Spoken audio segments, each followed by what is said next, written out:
Hola, ¿qué tal? Buenas tardes. A nombre de GBA Consultoría y Capacitación y de la contadora Ángeles Mandujano, quien es la directora de este programa, les doy la más cordial bienvenida a una emisión más del programa de radio vía internet Los Mejores Fiscalistas de México.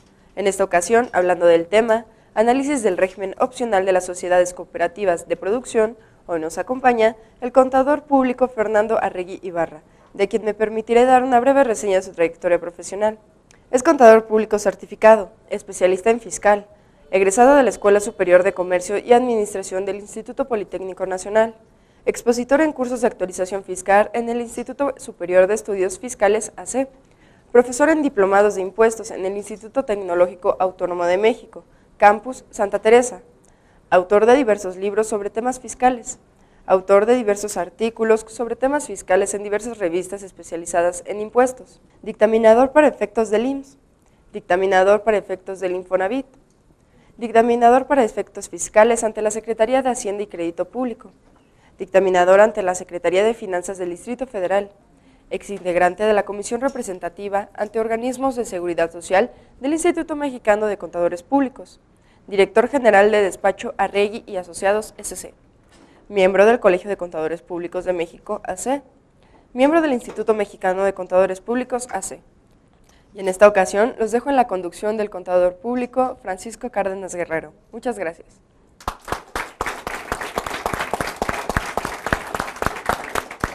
Muchas gracias, muy buenas tardes. Bienvenidos a su programa Los Mejores Fiscalistas de México. En esta tarde tenemos el placer de contar con la presencia del contador Fernando Arregui Ibarra.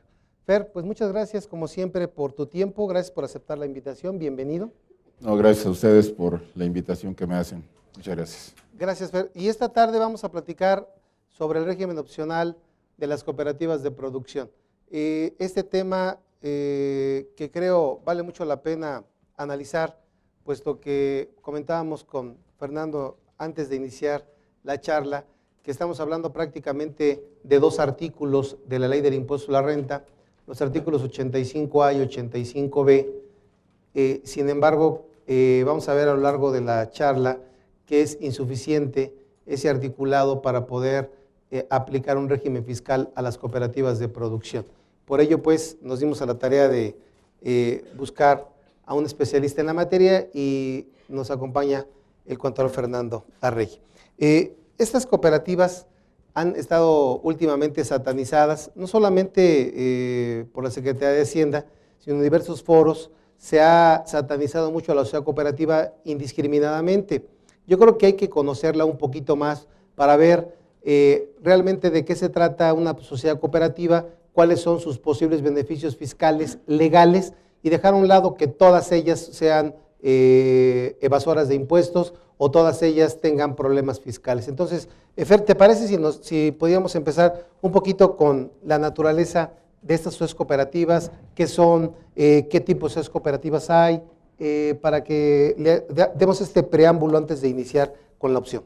Claro que Bienvenido sí. nuevamente. Gracias. Bueno, las sociedades cooperativas son sociedades mercantiles. Okay. De hecho, la Ley General de Sociedades Mercantiles, dentro de la lista de estas sociedades, contempla a las sociedades cooperativas. Bien.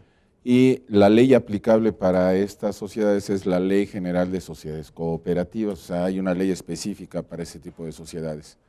Las cooperativas son una forma de organización social que está integrada por personas físicas con base en intereses comunes y en principios de solidaridad, de esfuerzo propio, de ayuda mutua y que tienen el propósito de satisfacer necesidades individuales o colectivas.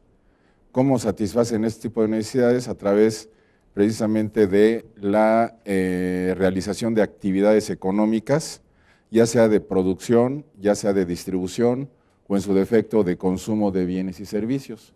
Eso es una sociedad cooperativa donde destacan precisamente los principios de solidaridad, es uno de los principios cooperativos. Las sociedades cooperativas se clasifican, digamos, en tres tipos de sociedades. Las sociedades cooperativas de consumo, de bienes y servicios, las sociedades cooperativas de producción de bienes y servicios, que es el objeto de esta plática, y también tenemos a las sociedades cooperativas de ahorro y préstamo.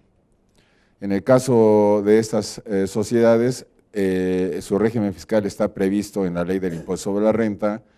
Las sociedades cooperativas de ahorro y préstamo y las sociedades cooperativas de consumo están previstas en el título tercero como personas morales no lucrativas, pero las sociedades cooperativas de producción son sociedades que persiguen fines de lucro y como tal su regulación está en el título segundo de la Ley del Impuesto sobre la Renta, donde podrían aplicar 3 regímenes fiscales en el impuesto sobre la renta, ya sea el régimen general de ley, el régimen general que aplican todas las sociedades, el régimen opcional, que es el motivo de esta plática, y en el caso de aquellas sociedades cooperativas del sector primario, como son las cooperativas pesqueras, agrícolas o ganaderas, ellas tienen, así como las de transporte, tienen la opción del régimen simplificado, o sea, tienen esa oportunidad. Las sociedades cooperativas, de acuerdo con la Ley General de Sociedades Cooperativas, están integradas por lo menos con 5 socios, las cooperativas de producción, y en el caso de las cooperativas de ahorro y préstamo se necesita por lo menos 25 socios.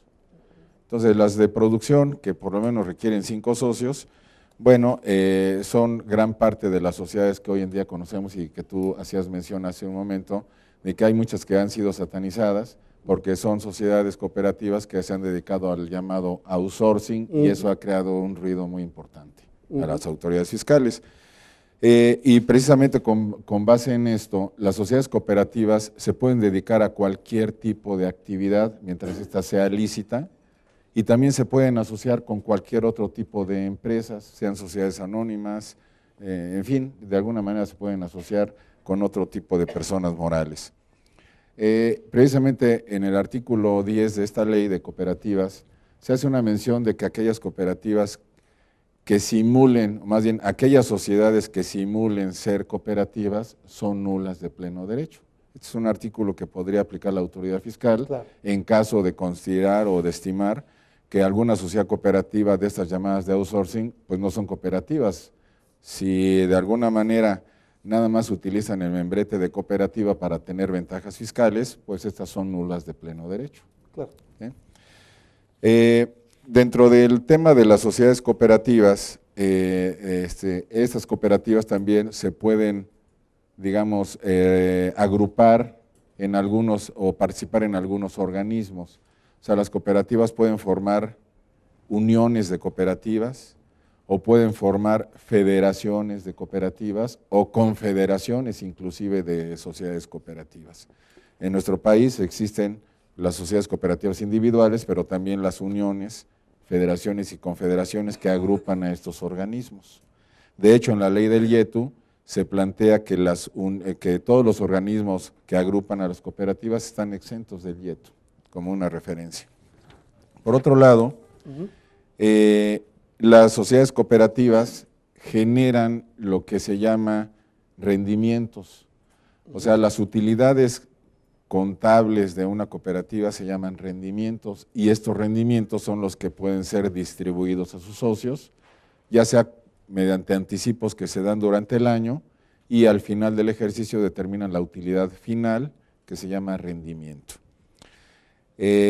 Los rendimientos se distribuyen por parte de la cooperativa dependiendo de las aportaciones que hayan hecho los socios cooperativistas. Los socios cooperativistas lo que hacen es hacer aportaciones principalmente de su trabajo. Sin embargo, la ley prevé que también puedan hacer aportaciones en efectivo o en bienes. Sin embargo, lo más común es de que los socios aporten su trabajo para poder ser socios de una sociedad cooperativa. Entonces, dependiendo de lo que hayan trabajado y de acuerdo con lo convenido en sus bases constitutivas, la distribución de los rendimientos se hará en función principalmente del trabajo realizado. Fer, aquí quisiera hacer yo 2 preguntas. Sí. En esta última parte, para que no se me olvide, ¿el trabajo que aportan es para efecto de generar algún rendimiento o también puede ser como aportación de capital? ¿Cómo podremos distinguir esa línea de lo que yo aporto, si es capital, si es para generar algún rendimiento para mí en lo personal? ¿Cómo en la práctica se distribuye o se manejan esas aportaciones de trabajo? Bueno, lo que sucede es de que los socios son los trabajadores de la cooperativa. Okay. Entonces, si no hay socios, pues la cooperativa no puede generar sus actividades. Entonces, son los socios los que al realizar las actividades generan los ingresos de la sociedad cooperativa y en consecuencia esos ingresos tendrán gastos y se determinan una utilidad. Okay. Entonces, es muy similar a lo que sucede en una sociedad civil, digamos, Sí. donde los socios de un despacho de contadores son los que trabajan para generar los ingresos. En la cooperativa, los socios cooperativistas son los trabajadores. De hecho, es común que las cooperativas no tengan trabajadores. ¿Pero sí los pueden tener? Pero sí los pueden tener. Ah, ok. Pero la ley de cooperativas señala en qué casos sí se puede contratar a personal subordinado, que normalmente es cuando la sociedad cooperativa necesita realizar ciertas actividades que los socios no son expertos en dichas actividades y entonces pueden contratar a terceros. Ah, ok. O para trabajos eventuales, etcétera. O sea, están definidas las causas por las cuales una sociedad cooperativa puede contratar trabajadores, pero lo más común es que los socios son los trabajadores de la cooperativa. Y eso, el símil que hacías me parece muy interesante con la sociedad civil, que lo entendemos perfectamente, prestamos servicio, nos paga un remanente, un anticipo de remanente. Entonces aquí no tiene que ver con el capital, más bien tiene que ver con la generación de utilidades. Así es, y desde luego que las aportaciones que hacen de los socios les da derecho a tener un certificado de participación. Precisamente la forma de acreditar que son socios son a través de los certificados de participación cooperativa. Okay. En el caso de las sociedades anónimas tienes acciones y en una sociedad civil tienes partes sociales, que son los documentos que acreditan la participación de los socios. Correcto. Entonces, aquí son certificados de participación, donde cada socio tiene un certificado y en principio diríamos que todos generarían lo mismo, porque tienen un certificado y un voto en las asambleas. Sin embargo, desde luego que existen clasificaciones del tipo de trabajo, del conocimiento de los socios, etcétera, para que en base al acuerdo al que hayan llegado al constituir la sociedad cooperativa, determinan cómo se van a distribuir las utilidades en realidad por el tipo de trabajo que están aportando cada uno de ellos. Perfecto. ¿Sí? Entonces, la naturaleza jurídica y por qué constituir una sociedad cooperativa creo que nos ha quedado muy clara. Ya tenemos la cooperativa de producción. No sé si de la parte que habíamos platicado como preámbulo, ¿tengas algún otro comentario, Fer? Nada más me gustaría decir lo que es una cooperativa de producción. Me parece muy bien. El artículo 27 de la ley señala o define lo que es una cooperativa de productores, que son aquellos cuyos miembros se asocian para trabajar en común en la producción de bienes y o servicios, aportando su trabajo personal, su trabajo físico, su trabajo intelectual. Independientemente del tipo de producción a la que están dedicadas, estas sociedades pueden almacenar, conservar, transportar y comercializar sus productos actuando siempre en términos de ley. Esa es una sociedad cooperativa de producción. Okay. Y entonces la producción puede ser de bienes o de servicios. Y aquí estamos hablando de que este tipo de sociedades son las que tienen derecho al régimen opcional, que es en el que vamos a platicar. Okay. Entonces aquí también en esa parte entrarían las cooperativas de autotransportes como de producción de servicios. De producción de servicios o las llamadas de outsourcing.